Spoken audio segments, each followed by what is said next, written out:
guys, ngayon naman isi-share ko sa inyo tong lipstick collection ko. Ayan, lahat ng nire-request nyo, basta kaya ko, ginagawa ko talaga and may time talaga ako. Ayan. And ayan, ito yung mga lipstick ko. Yan lang. And hindi ko alam kung nasan yung iba, pero ito yung lagi lang nandiyan sa ano namin, sa lagayan ko. Share ko na lang sa inyo kung ano tong mga to, okay? Alright, wait lang. Ayan, okay. Una, ito. Ito yung gamit ko ngayon. Angel Rose from Maybelline. Binili ko ito dati. Ang tagal na nito. Ayan. Ito sa favorite ko rin. Sakto lang siya. Hindi siya matte, pero carry naman. And medyo nag-stay naman siya sa lips ko. Angel Rose. Ayan. The next is itong Sophie lipstick. SLPK01. Ganda rin ito. Ayan, paubos na. Super pink din siya. Ang ganda rin niya sa lips. Kapag tumatagal siya, nagmamatch siya kahit pa paano. Mukha na siyang glossy, pero hindi. Ayan.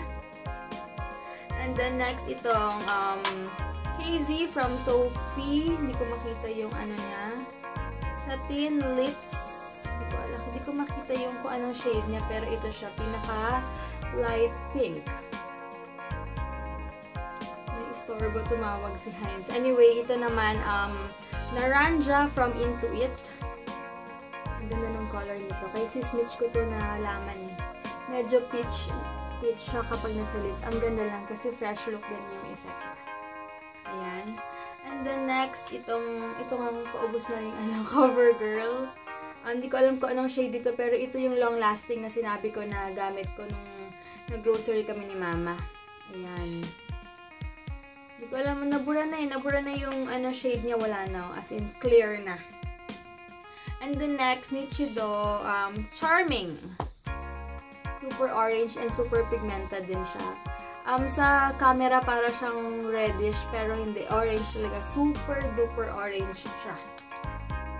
Lalo na kapag nilagay mo sa lips mo. And meron ako itong 967 Dollhouse Pink. Super duper pink. As in, Nicki Minaj. Nicki Minaj yung peg mo kapag ano. And then next is Pink Eyes. Tagalan nito. Maganda ito pang everyday. Ang effect niya para siyang pinkish yung nag-red. Ganun yung effect niya. And then next, Scarlet from Ever Bilena. Medyo red-orange siya. And then, Offbeat Pink. Super ganda rin ito, guys. Para siyang parang super light pink. Ang ganda rin.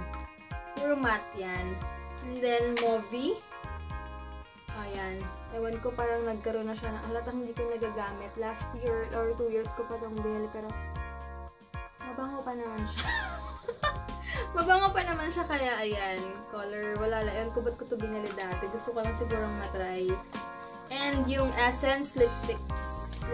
Ayan, itong dalawa. May ko nito, may review ako nito. Alam na ko ng shade.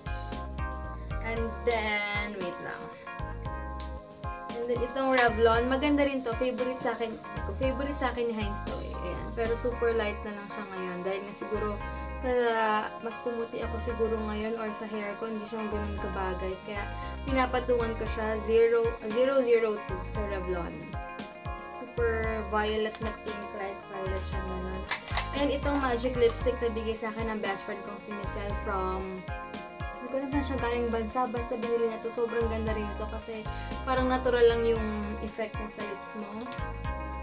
And then ito nga, Queen of Hearts, isa sa favorite ko. Super duper red kapag tinatamad lang ako mag-makeup. And feel ko lang, sa collection to, sa available to sa Metro Dep Store ng mga Ayala Malls. And then, 901B Pink from Wet n Wild. Ayan. Alam niyo naman pag mga ganito, Wet n Wild yung mga And then, wala ito. Ano lang to eh. Chubby Chick Moisturizing Lip Color Balm from Clinique. Ayan. Okay din siya. Pwede siya lipstick balm, pwede na. And then from Bobbi, dati kong favorite, ayan. Super, pinkish na reddish siya. Basta ganun siya yung effect niya. LS03 yung number niya. And then last is itong NYX ko na Extreme Shine Lip Cream. Ayan, yan yung mga collection ko mga lipstick guys. So, sana nag-enjoy kayo sa lipstick collection ko. So, yun lang.